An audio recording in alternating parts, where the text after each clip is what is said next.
আসসালামু আলাইকুম। সহজের পথে ইউটিউব চ্যানেলে আপনাকে স্বাগতম। দাগে দাগে জমি ক্রয় করে এখন নামজারি করতে গিয়ে ভূমি অফিস থেকে নামজারি দিচ্ছে না।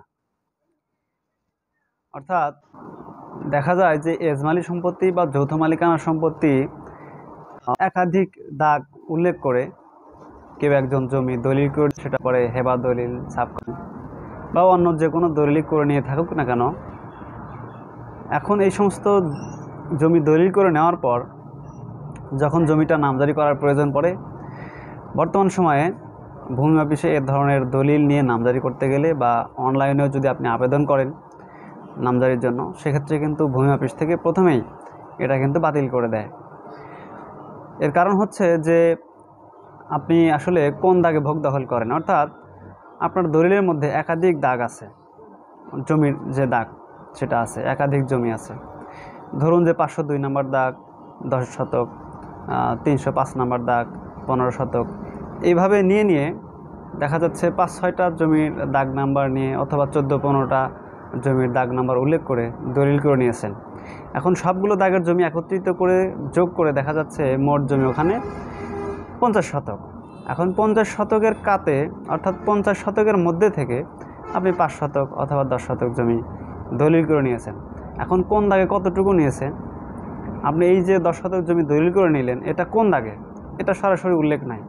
এখন দেখা গেল যে দাগে আপনি উল্লেখ করে নিয়েছেন সেই দাগে দলিল দাতার যতটুকু অংশ পাওয়ার কথা ততটুকু তিনি পান না। অর্থাৎ হিসাব অনুযায়ী আপনি যতটুকু জমি নেওয়ার কথা, দলিল করে নেওয়ার কথা, আপনি তার থেকে অতিরিক্ত নিয়েছেন।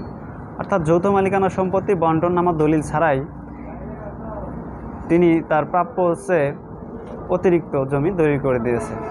তাহলে এখন আপনি নামজারি করতে যাচ্ছেন, আপনাকে নামজারি দিচ্ছে না, বলছে যে আপনার এই দাগে আরও অনেকেই যারা মালিক আছে তারা জমি পেয়ে থাকে, তারা জমি পায়। এখন আপনাকে নামজারি করে দিলাম, 3 দিন পর মিসকেস হলো, তখন এটা কিন্তু সমস্যা, জমি আপনার ভোগ দখলে নাই ইত্যাদি বিভিন্ন সমস্যা দেখিয়ে কিন্তু আপনার নামজারিটা বাতিল করে দেয়।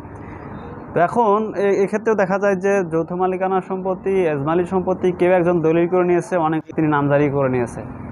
তাহলে এখন স্বাভাবিকভাবেই এই যে নামজারি হচ্ছে না, দাগে দাগে জমি ক্রয় করে নিয়েছেন, নামজারি করতে চাচ্ছেন, ভূমি অফিস থেকে নামজারি দিচ্ছে না, এখন এই দলিল গ্রহীতা গিয়ে কিন্তু সেই দলিল দাতার, অর্থাৎ যার থেকে দলিল করে নিয়েছেন তেনার উপরে গিয়ে কিন্তু এই সমস্যাটা শেষ পর্যন্ত গিয়ে কিন্তু অনেকেই বলে থাকে যে আপনি কি জমি আমার কাছে বিক্রি করে দিলেন, দলিল করে দিলেন, আমার জমিটা নামজারি হচ্ছে না, কি করা যায়। এটা নিয়ে কিন্তু দলিল গ্রহীতা যারা থাকেন তেনারা কিন্তু খুবই চিন্তিত থাকেন। আসলে চিন্তিত হওয়ারই কথা, অনেক টাকা দিয়ে জমি ক্রয় করে যদি নামজারি না হয়, খাজনা পরিশোধ করা না যায়, জমিটা বিক্রি করবে পারছে না, জমিটা দিয়ে ব্যাংক থেকে লোন করবে পারছে না, সেটা কিন্তু খুবই সমস্যা।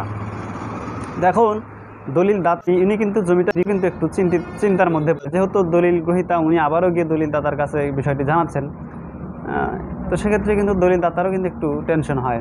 তিনি একটা কথা ভাবেন যে ওই দাগে তো আমার আরও যারা ভাই ছিল বা আমাদের আরও যৌথ যারা মালিক ছিল তারা তো সবাই জমি বিক্রি করে চলে গেছে, আমার জমি আমি বিক্রি করছি, তোমার আবার এত সমস্যা কি। এই যে এইভাবেই কিন্তু একটা বিশৃঙ্খলা দেখা দেয়।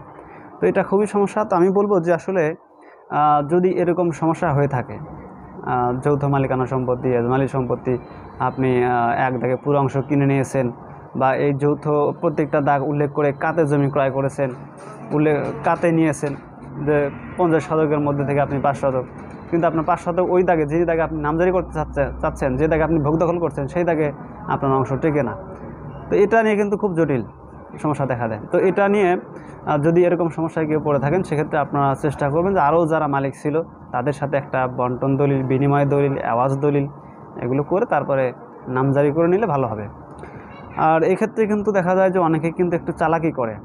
ধরুন যিনি কোনো একটা জমি ক্রয় করেছেন, এখন যিনি দলিল দাতা তিনি ওই যতটুকু জমি পান তার থেকে অতিরিক্ত বিক্রি করেছে, আপনি ক্রয় করেছেন, এখন নামজারি করতে চাচ্ছেন, ধরুন যে দাগে 10 শতক জমি ক্রয় করেন, এখন যিনি দলিল দাতা ওই দাগে জমি কিন্তু আপনি কিনেছেন, তাহলে এখন ভূমি অফিস আপনার নামে 5 শতক জমি নামজারি দেওয়া যাবে, বাকি 5 শতক অর্থাৎ পুরো 10 শতক আপনাকে দেওয়া হবে না।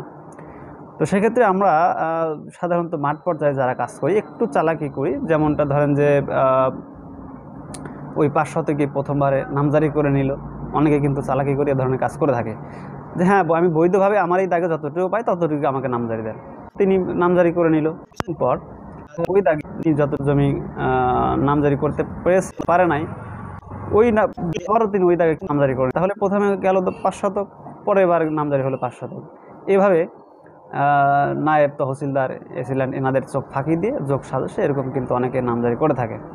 তো সেক্ষেত্রে যদি আপনার নামজারি হয়ে যায়, যদি আপনার জমিটার ভোগ দখলে থাকে, অন্য কেউ যদি কারোর কোনো আপত্তি না থাকে, সেক্ষেত্রে কিন্তু আপনার এই নামজারিটা সাধারণত আপত্তি না থাকলে এটা নিয়ে আশা করা যায় যে ভবিষ্যতে কোনো সমস্যা হবে না। আপনি প্রতি বছরেই জমির খাজনা পরিশোধ করছেন, আপনি নামজারি করে নিচ্ছেন, এটা করে কিন্তু অনেকে নামজারি করে নিয়ে থাকে। তবে এখানে একটি বিষয় খেয়াল রাখতে হবে যে আপনি বন্টন দলিল ছাড়া যখনই আপনি জমি ক্রয় করবেন, তো সেক্ষেত্রে কিন্তু আপনার এই সমস্যাটা কিন্তু যুগ যুগ ধরে একটা কিন্তু সমস্যা দেখা দিতে পারে। যেহেতু তাদের মধ্যে আপোষ বন্টন নাই, যৌথ মালিকানা সম্পত্তি, এজমারি স্বপ্নে আপনি এক দাগে পুরো অংশ সবটুকু কিনে নিয়েছেন, ভালো একটা জমি ক্রয় করেছেন, ভালো সামল্লিক করে নিয়েছেন, সেক্ষেত্রে এই নামজারি করার পরেও কিন্তু একটি জটিলতা থাকে। তো সেক্ষেত্রে আপনারা যদি পারেন, সম্ভব হয়, আপনারা সবাই মিলে বসে একটা বন্টন দলিল করে নেবেন। বন্টন দলিল করার পর আপনারা বন্টন দলিল, বিনিময় দলিল, আবাস দলিল এগুলো করে নেওয়ার পর আপনারা নামজারি করে নিন, সবচেয়ে ভালো হবে। তো এই বিষয়টা যারা এখনও এই বিষয়, তো এই ছিল ভিডিও এই বিষয়ে। তো আসলে এই বিষয়টি আলোচনা করা অনেক লম্বা একটি, তো আসলে এই বিষয়ে আলোচনা একটি লম্বা আলোচনা হতে পারে। তো এই ভিডিওতে সংক্ষিপ্তভাবে আপনাদের মাঝে একটু বলার চেষ্টা করেছি। যদি আপনার কোথাও কোনো প্রশ্ন মতামত থেকে থাকে, সেটা অবশ্যই ভিডিও নিচে কমেন্ট বক্সে লিখে জানাবেন। আমরা প্রতিটি কমেন্টে রিপ্লাই দিয়ে থাকি এবং প্রয়োজনে সেই মতো ভিডিও তৈরি করে থাকি। সবাই সুস্থ থাকবেন, ভালো থাকবেন। আসসালামু আলাইকুম।